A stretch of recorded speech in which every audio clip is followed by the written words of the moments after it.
Okay, as you can see from the profiles here, we have people, all the speakers possibly represent different kind of industries. And, I'm going to talk about one of the industry. Obviously, Religare as a group now is into 3 to 4 different industries. But what I'm going to stress upon is more in terms of financial services. That is, according to me, I've spent now almost 10 years in financial services. It's at the forefront of any economic change. Anything happens in the economy, both in terms of upside or downside, possibly financial services is the first industry that gets impacted. I'm talking about a journey from 2008 onwards for the organization, and just throwing some ideas, because the whole purpose, I believe, for this session, these sessions, is to pick up on ideas, look at what is applicable for your organization, or for the student profile that may be sitting in this room, for your careers.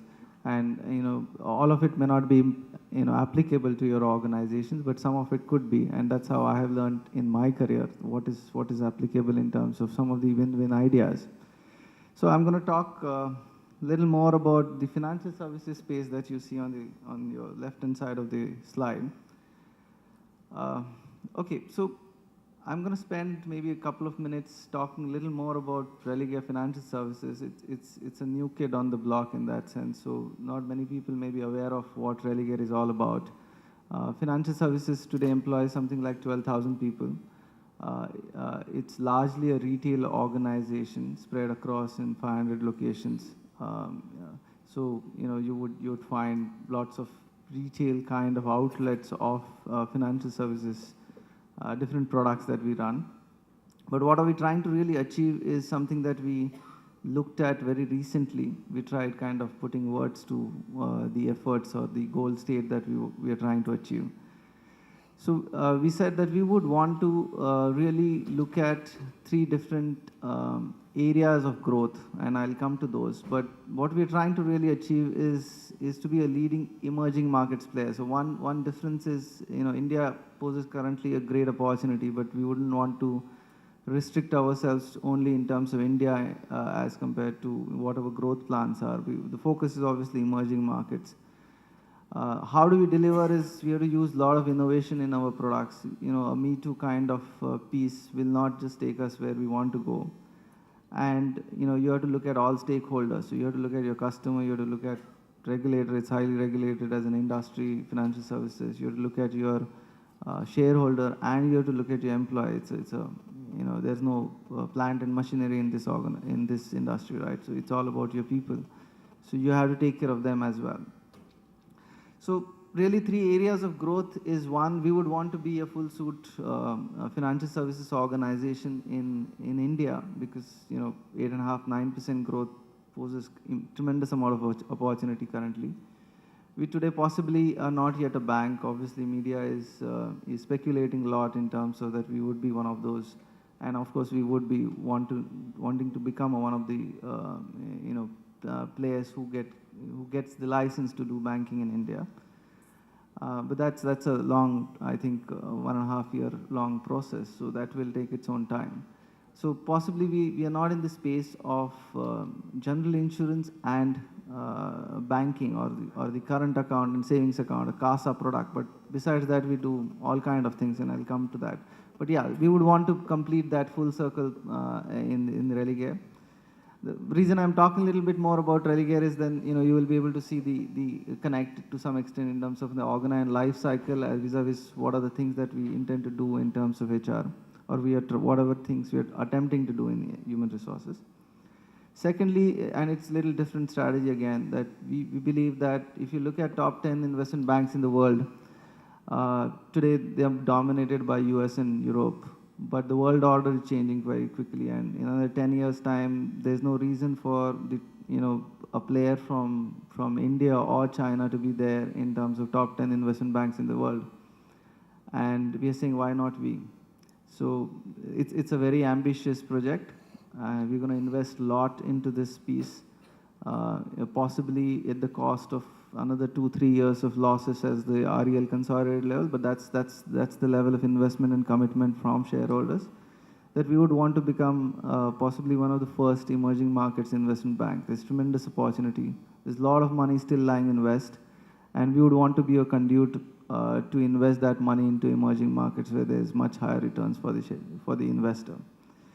Thirdly, in a similar context, we would want to become a global asset management platform. We would want to own a lot of asset managers back in US, and this is more organic, inorganic strategy that we would want to adopt in terms of growth. So these are the 3 areas of growth. I'm not spending too much time, but these are different companies. There are around 8 to 10 different companies which looks at currently in terms of our portfolio mix.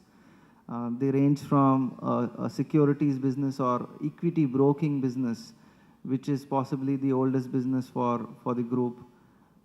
It's a 10-year-old business, vis-a-vis a investment bank or a mutual fund, which has mutual fund where we started 3 years back, or Aegon Religare, which started 3 years back, which is a life insurance company. So there are different.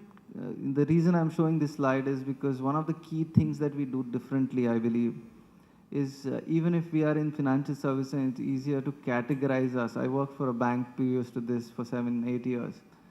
One of the things we do differently is because financial services space itself has a very wide spectrum, right? From a commodity broking where there's an employee in a mandi branch in really interiors of India, to a very high-profile investment banker sitting in London or Singapore, drawing millions of dollars of salary. That kind of range of employee profile you can have, because that's the kind of range in terms of financial services.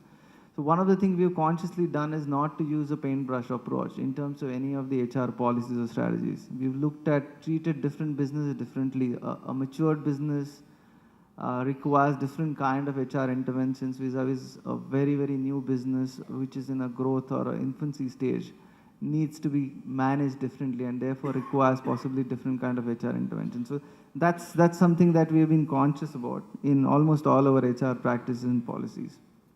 Again, extensively spread across India.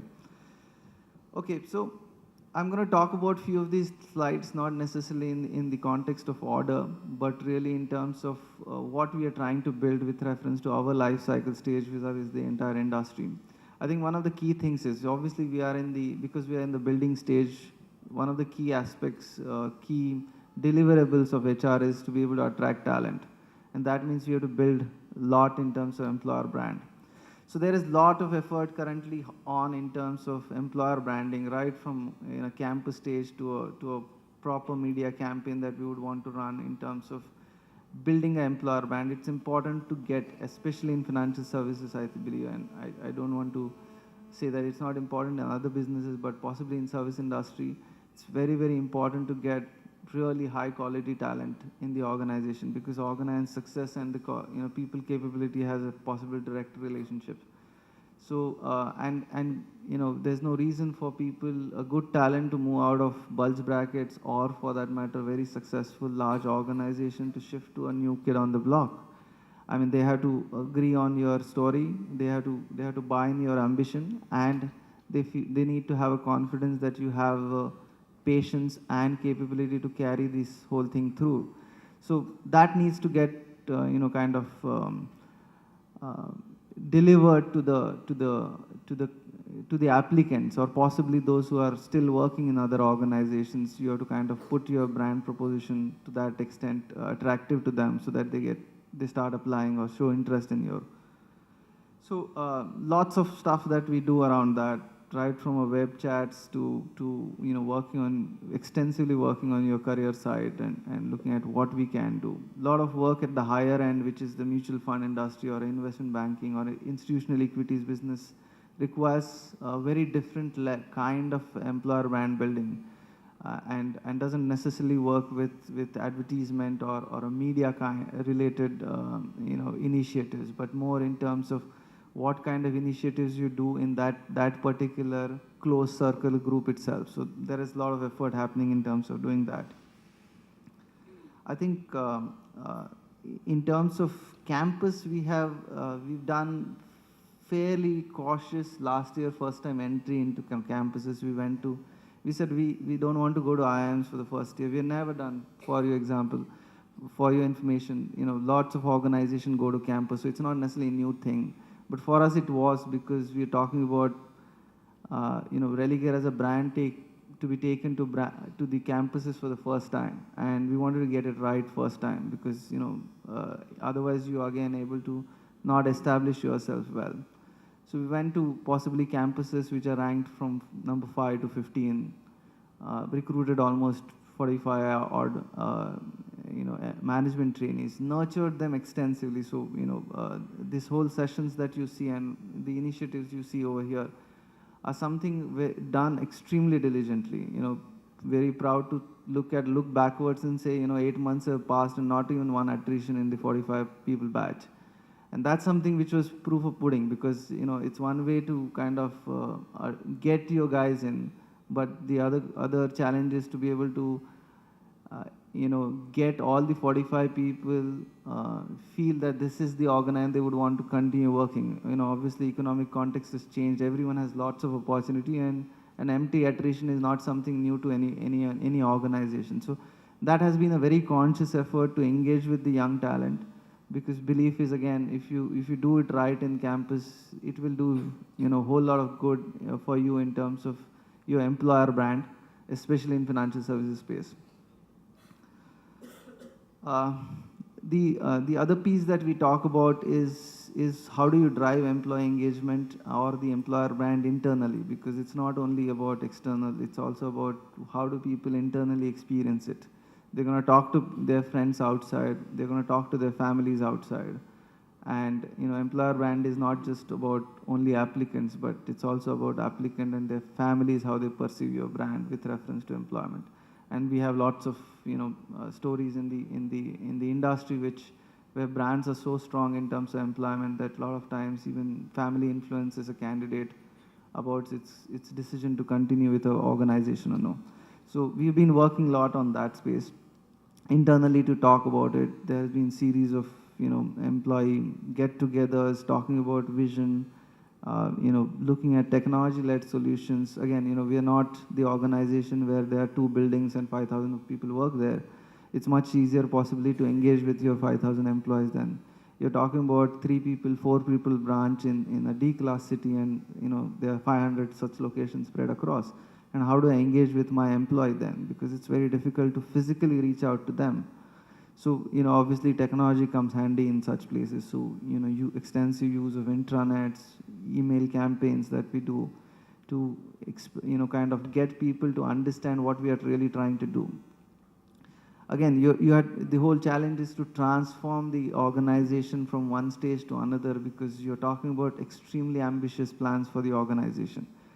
It's not about becoming only successful in India, but really looking at emerging market space. Again, we will talk a little more about the rewards and recognition piece, but that's something, again, important in terms of driving the employee engagement piece. These are some of the campaigns that, in fact, you will start to see in media in a couple of weeks' time. But, one of the themes that we said that it's important. We don't have a successful track record to talk about from an employer branding point of view, because we are, as I said, new kid on the block. We don't necessarily have, we are not the largest. There are very, very large financial services corporations in India, or for that matter, even in emerging markets. So in terms of size, we are still small. So what kind of things that we are talking about? What we have is a very good story, if I may say. We have a very strong, interesting ambition, and a lot of people have bought into it. A lot of biggies in the financial services industry have already signed up. They work for us now. So one of the things that we said that possibly that we can talk about in terms of employer branding is that your ideal boss works with us. When I say your ideal boss works with us, is somebody who is extremely knowledgeable, extremely successful, is already part of your team. And possibly you may want to, because we've kind of completed the first level of hiring and the leadership hiring. So that's the kind of campaign that this is one of the themes of the campaigns that I'm talking about. But something that we would want to work with for attracting people, because again, it's all about people. So it's all about people capabilities in financial services. Uh, Important, these were, and this is not something that I'm claiming very unique. A lot of organizations have, but it was important for the organizing stage where it was to establish that performance and potential are two different things.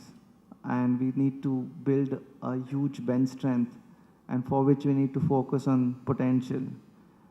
Quite unheard of concepts in industries like equity broking, fairly raw in its approach as it stands today. So there was a lot of selling in the organization to be able to buy into your performance management philosophy.